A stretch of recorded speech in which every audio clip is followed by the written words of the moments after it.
Hi guys, நான் கோகுல் பேசுகிறேன். இன்றைக்கி 12th ஸ்டூடெண்ட்ஸுக்கெல்லாம் ரிசல்ட் அனௌன்ஸ் பண்ணியிருக்காங்க. ஸோ பாஸ் ஆன எல்லாருக்குமே வந்து வாழ்த்துக்கள். ஆனால் நிறைய பேருக்கு வந்து அவங்க எதிர்பார்த்த மார்க் வந்து கிடைக்காம உட்காந்து அழுதுட்டு இருப்பாங்க. ஸோ அவங்களாம் வந்துட்டு நான் எதிர்பார்த்த மார்க் கிடைச்சிருந்ததுன்னா ஐஐடியில் படிச்சுட்டு இஸ்ரோவில் போய் வேலை செஞ்சுருப்பேன் அப்படிலாம் யோசிக்காமல் இன்ஜினியரிங் படிச்சுட்டு மீன் கிரியேட்டர் ஆகலாமா, இல்லை ஆர்ட்ஸ் அண்ட் சயின்ஸ் படிச்சுட்டு ஜொமேட்டோவில் ஸ்விக்கியில் போயிட்டு வேலை செய்யலாமா அப்படி எதனா கருத்தாக யோசிங்க. இன்றைக்கி நம்ம வீடியோவில் எதை பற்றி பார்க்க போகிறோம்னா, நிறைய பேர் காலேஜுக்கு போன உடனே செய்கிற முதல் வேலை என்னென்னா எதனா ஒரு பொண்ணை லவ் பண்ணணும். இதுதான் அவங்களோட மெயின் மோட்டிவாக இருக்கும். இந்த மாதிரி காலேஜ்லேயே எதனா ஒரு பொண்ணை செலக்ட் பண்ணி லவ் பண்ண ஆரம்பிச்சிருவாங்க. அதுக்கப்புறம் தான் முக்கியமான ஒரு நாள் வரும், டேட்டிங். ஸோ நிறைய பேருக்கு வந்துட்டு ஃபஸ்ட்டு டேட்டிங்கே லாஸ்ட் டேட்டிங்காக வந்து மாறி இருக்கு. அதனால் டேட்டிங் அப்போ நம்ம எப்படி பிஹேவ் பண்ணணும், எங்கே போகணும், எப்படியா நடந்துக்கணும் அப்படிங்கிறதான் இந்த வீடியோவில் பார்க்க போகிறோம். ஸோ வீடியோ ஸ்கிப் பண்ணால் முழுசாக பாருங்கள், எஸ்பெஷலி 2K கிட்ஸ். வாங்க வீடியோக்குள்ளே போகலாம். டேட்டிங் போகிறப்போ நீங்கள் ஃபஸ்ட்டு ஃபாலோ பண்ண வேண்டிய ரூல்ஸ் என்னென்னா, நீங்கள் டேட்டிங் போகிற பிளேஸ் ஓகேவா, அந்த பிளேஸ் எப்படி இருக்கணும்னா பீச்சு, பார்க்கு அப்படின்னு வெட்ட வெளியாக இல்லாமல் ரெஸ்டாரண்ட் அந்த மாதிரி ஒரு இடமா இருக்கணும். ஓகேங்களா? அது இல்லை, ரெஸ்டாரண்ட் மாதிரி ஒரு அட்மாஸ்பியரில் உங்களோட பாய் ஃப்ரெண்டுக்கோ இல்லை கேர்ள் ஃப்ரெண்டுக்கோ உங்கள் மேலே உண்மையிலேயே அஃபெக்ஷன், க்ரஷ் இருக்கா இல்லையா அப்படின்னு ஈஸியாக கண்டுபிடிக்கலாம்.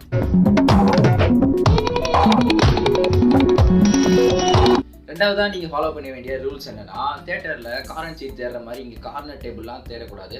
அதே மாதிரி ட்ராவல் பண்ண டயர்டில் கிடச்சிதரா சீட்டு அப்படின்னு சொல்லி ஓடி போய் உட்காந்துடக்கூடாது. ஏன்னா கேர்ள்ஸ் எப்போதுமே வந்து அவங்கள ஸ்பெஷலாக நினைப்பாங்க. அதனால் நாமளும் அவங்கள ஸ்பெஷலாக ட்ரீட் பண்ணணும்.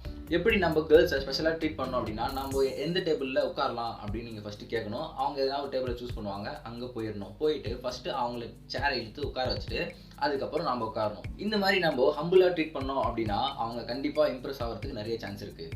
அங்க பாடுற ஒரு லவ்ஸ ஒருத்தர் வாந்தி எடுக்கிறத இன்னொருத்தர் பிடிக்கிற ஸ்டைலில் உட்காந்துருக்காங்க. இப்போ அவன் பேண்ட்டை கழட்டினா அவனுக்கு தெரியாது, அவன் ஷர்ட்டை கழட்டினா அவளுக்கு தெரியாது.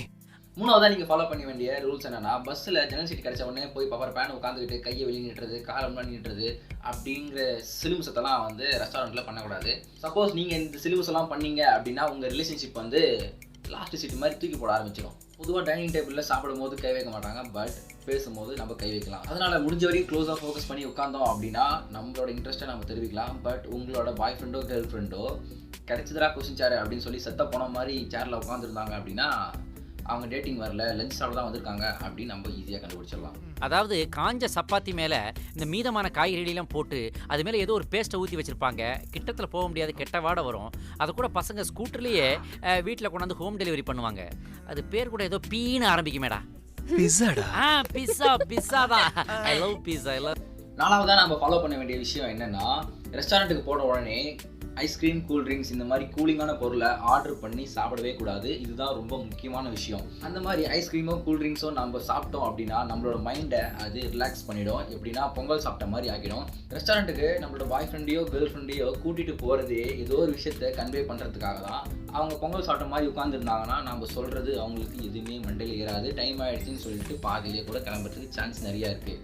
அதனால் வந்துட்டு காஃபி இந்த மாதிரி ஒரு வார்மான ஐட்டம் நீங்கள் ஆர்டர் பண்ணி சாப்பிட்டீங்கன்னா அவங்களோட மைண்டு ஆக்டிவாக இருக்கும். ஸோ அந்த மாதிரி டைமில் நீங்கள் சொல்ல வர்றது நல்லாவே கன்வே ஆகும். அதுக்கப்புறம் உங்களோட டேட்டிங்கில் நீங்கள் அடுத்த கட்டத்துக்கு முன்னேறலாம்.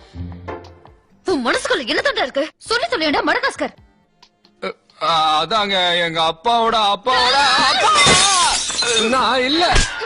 அஞ்சாவதாக நம்ம ஃபாலோ பண்ண வேண்டியது என்னன்னா, 2 விஷயங்களை உங்களோட பாய் ஃப்ரெண்ட் கிட்ட இருந்தோ இல்லை கேர்ள் ஃப்ரெண்ட் கிட்ட இருந்தோ நீங்கள் நோட் பண்ணியே ஆகணும். ஃபஸ்ட்டு கேர்ள் ஃப்ரெண்டு கிட்ட அவங்களுடைய கண்களை நீங்கள் நோட் பண்ணணும். எப்படின்னா அவங்களுடைய கண்களில் இங்கே ஒரு சின்ன நீர்த்துளி இருந்துகிட்டே இருக்கும். அதே மாதிரி நார்மலாக ஒரு பையன்கிட்ட பேசுகிறத காட்டியும் அவங்களோட க்ரஷ் கிட்ட பேசும்போது அவங்களுடைய ஐலிட் வந்து லார்ஜாக இருக்கும். எப்படின்னா நஸ்ரியாவுக்கு ஆக்சென்ட் ஆகும்போது ஆரியாவோட கண் விரியும் பார்த்துருக்கீங்களா, அந்த மாதிரி விரியும். இது நோட் பண்ணுறது கொஞ்சம் கஷ்டம் தான். அந்த மாதிரி நீங்கள் பண்ணிட்டீங்க அப்படின்னா உங்களுடைய டேட்டிங் வந்து சக்ஸஸில் முடியும்.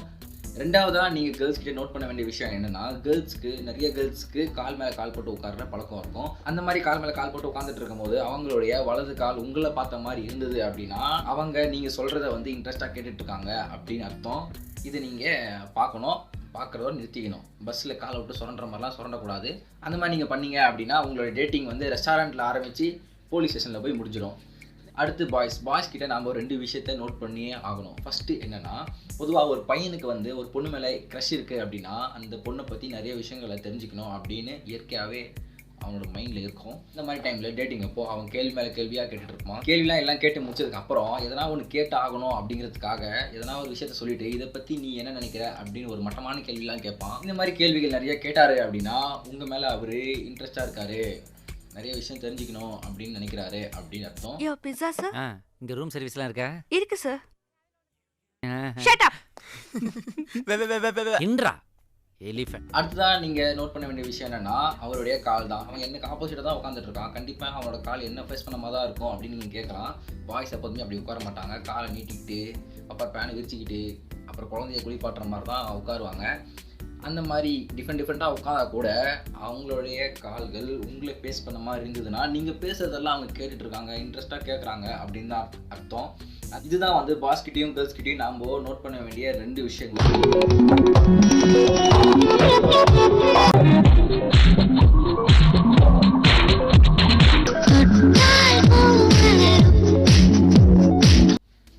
இந்த மாதிரி 5 விஷயத்த நீங்கள் உங்களுடைய ஃபர்ஸ்ட் டேட்டிங்கில் ஃபாலோ பண்ணீங்க அப்படின்னா கண்டிப்பாக உங்களுடைய ஃபர்ஸ்ட் டேட்டிங் வந்து சக்ஸஸில் முடியும். செகண்ட் டேட்டிங்க்கு வந்து ஒரு நல்ல ஒரு ஃபவுண்டேஷனாக இருக்கும். அது மட்டும் இல்லாமல் உங்களுடைய ரிலேஷன்ஷிப்புக்கு ஒரு கெமிஸ்ட்ரி நல்லா ஒர்க் அவுட் ஆகிறதுக்கு நிறைய சான்ஸ் இருக்குது. அதுக்கப்புறம் நீங்கள் பண்ண வேண்டிய விஷயம் என்னென்னா லைக் பண்ணணும், ஷேர் பண்ணணும், கமெண்ட் பண்ணணும், மறக்காமல் சப்ஸ்கிரைப் பண்ணணும். இந்த வீடியோவை புதுசாக யாருன்னா பார்த்துட்டு இருக்கீங்க அப்படின்னா சப்ஸ்கிரைப் பண்ணுங்கள், சப்போர்ட் பண்ணுங்கள். Bye. All the best for your first dating. டாடா. எம்ஜிஆர் காசு முகம், ரஜினிக்கு 3 முகம், இந்த லங்கருக்கு 6 முகம், உங்களுக்கு 6 முகம்.